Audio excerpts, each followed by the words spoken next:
अब मैंने यूँ नहीं पता विपिन हमारा भाई सही है कि गलत है, दूसरा पक्ष वो सही है वो गलत है, मुझे नहीं पता इस मामले पे कि थम पाकिस्तानी हो, थम नू हो, थम नू हो। सच में अच्छा नहीं लगी यह बात। सरकार से कभी उन्होंने ये भी नहीं कहा कि जी हमारे को ऐसा ऐसा बोला जाए, उनको दंड दिया जाए। हालांकि अब ये बात चली है, चलनी भी चाहिए। 5 महीने की, 6 महीने की संदूक पेटियां में भर के उन्होंने नदियां में छोड़ दी हैं जब वो बुरा दौर था। कभी टाइम लगा तो उस पर पूरी बायोग्राफी निकालूंगा भाई। ये आपकी कमजोरी को प्रदर्शित कर रहा है जो उनको ऐसा बोल रहे हैं। लड़ाई के और बहुत सारे तरीके उसके हैं, मैं सिखा नहीं रहा, लेकिन कौम के ऊपर ये बात कहना, और उस कौम पे जिसने सच में स्ट्रगल देखा है और आज अपने आप को इतने ऊंचे लेवल पे ले गए हैं कि कुछ नामर्द लोग ऐसी ऐसी बातें कहने लगे हैं। तो सारे भैया ने भाई राम राम।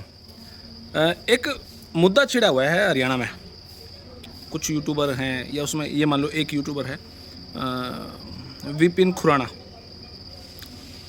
वो हिसार का चैनल है उस भाई का, और कुछ फ़ोन मेरे पास भी आए हैं, जगदीप तो इस मामले में बोलता क्यों नहीं। कुछ विपक्ष और पक्ष दोनों तरफ से फ़ोन आए हैं। उस मुद्दे में कौन सही है कौन गलत है अभी इस मामले पे नहीं जावांगे। ये मामला चौकी थाना हो रहा है, कोर्ट कचहरी हो रहा है। अब मैंने यूँ नहीं पता विपिन हमारा भाई सही है कि गलत है, दूसरा पक्ष वो सही है वो गलत है, मुझे नहीं पता इस मामले पे। लेकिन एक बात बताऊं, मैं उस पूरे मामले में एक मुद्दा उठा कि थम पाकिस्तानी हो, रिफ्यूजी इस टाइप से करके कुछ मुद्दा उठा, और यूँ क्या जो कर बांग्लादेश आ रहे हैं, जो कर दूसरे देश आ रहे हैं, थम भी नुए आ रहे हो, तो इस टाइप से कोई बात उठी।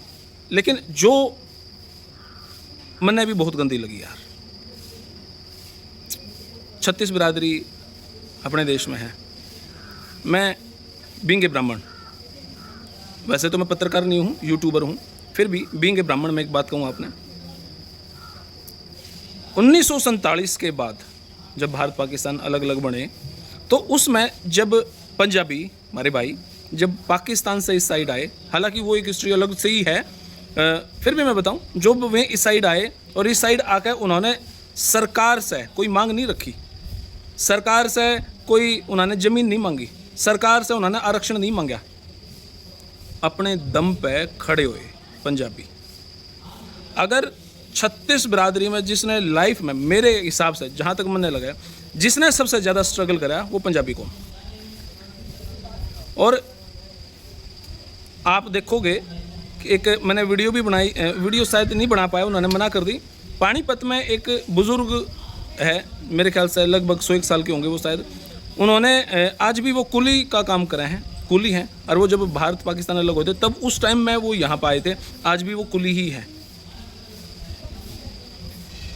36 बिरादरी में सबसे ज़्यादा स्ट्रगल, 36 बिरादरी में सबसे ज़्यादा मेहनती, और 36 बिरादरी में जिसने सबसे ज़्यादा ताकत लगाई वो पंजाबी कौम है भाई। हर कौम की अलग अलग वैल्यू है, आप समझना। एक बाप जो आज रेडी लगा हुआ है, उसका बेटा एसपी भी होगा, उसका बेटा डीसी भी होगा, उसका बेटा विधायक भी हो उसका, लेकिन जो उसका बाप रेडी लगा हुआ आज भी वो रेडी लगा होगा।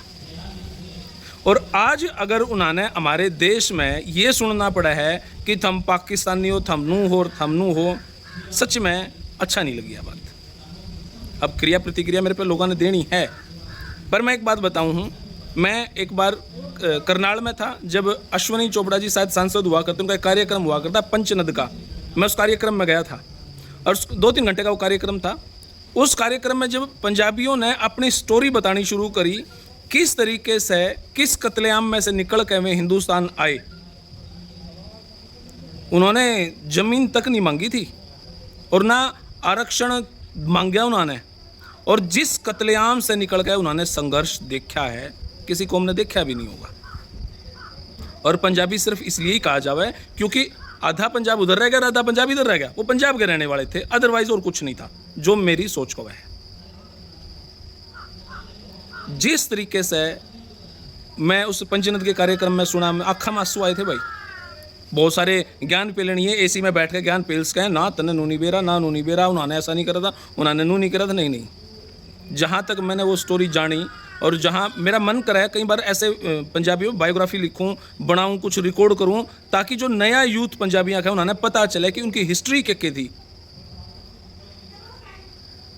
सरकार से कभी आरक्षण नहीं मांगा। सरकार से कभी उन्होंने ये भी नहीं कहा कि जी हमारे को ऐसा ऐसा बोला जाए, उनको दंड दिया जाए। हालांकि अब ये बात चली है, चलनी भी चाहिए। हमारे हरियाणा का मुख्यमंत्री पंजाबी रहा है, जिसने जातिवाद नहीं करा, जिसने उस शायद दुख को ही समझा होगा जो 1947 में दुख भोग के आए हैं।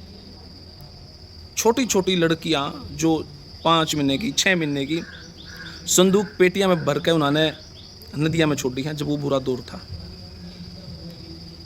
कभी टाइम लगा तो उस पर पूरी बायोग्राफी निकालूंगा भाई। लेकिन आज के टाइम में हमारे हिंदुस्तान में रहने वाले पंजाबियों को अगर रिफ्यूजी कहा गया या पाकिस्तानी कहा गया, सच में बहुत घिनौना। ये आपकी कमजोरी को प्रदर्शित कर रहा है जो उनको ऐसा बोल रहे हैं। ये आपको घमंड दिखा रहा है भाई, हाँ आप ऐसे बोल रहे हो क्योंकि आप अपने आप में बड़े ठाडे मानो हो। तो भाई ये आपकी सबसे बड़ी कमजोर, ये आपकी सबसे बड़ी नामर्दी है पंजाबियों के बारे में ऐसा बोलना। अगर किसी ने सबसे ज़्यादा स्ट्रगल करा था पंजाबी। मैं विपिन खुराना के मामले में पर्सनल नहीं जाना चाह रहा कि उसने किस बात पे के शुरुआत हुई थी, के था लड़ाई के, और बहुत सारे तरीके उसके हैं, मैं सिखा नहीं रहा। लेकिन कौम के ऊपर ये बात कहना, और उस कौम पे जिसने सच में स्ट्रगल देखा है और आज अपने आप को इतने ऊंचे लेवल पे ले गए हैं कि कुछ नामर्द लोग ऐसी ऐसी बातें कहने लगे हैं। तो भाई कोई मेरे भाई अगर किसी ने नहीं लगता हो यदि तुम गलत बोला उससे माफ़ी चाहूँगा मैं, पर मेरे देश में रहने वाले हर भाई बहुत शानदार हैं। कोई आरक्षण नहीं मांगे इन्होंने, लाइफ में बहुत स्ट्रगल करा है, बहुत बुरे दौर से निकल के आए हैं और आज इन्होंने अपने आप को सबसे ऊंचा साबित करने की कोशिश करी है। तो मैं विपिन के मामले पर स्पेशल नहीं आ रहा हूँ, लेकिन अगर विपिन ने ऐसी कोई एक्टिविटी करके उनके ऊपर कुछ एक्शन लिया है तो ठीक है, पर सच में विपिन ही नहीं पूरी पंजाबी कौम अपने आप को राष्ट्रवादी भी बना हुआ है और सच में बहुत स्ट्रगल करा विपिन भैया ने। तो धन्यवाद, जय हिंद। आप अपनी प्रतिक्रिया जरूर कमेंट बॉक्स में दें। तब तक के लिए धन्यवाद, बात मत कीजिए। थैंक यू मेरे भाई।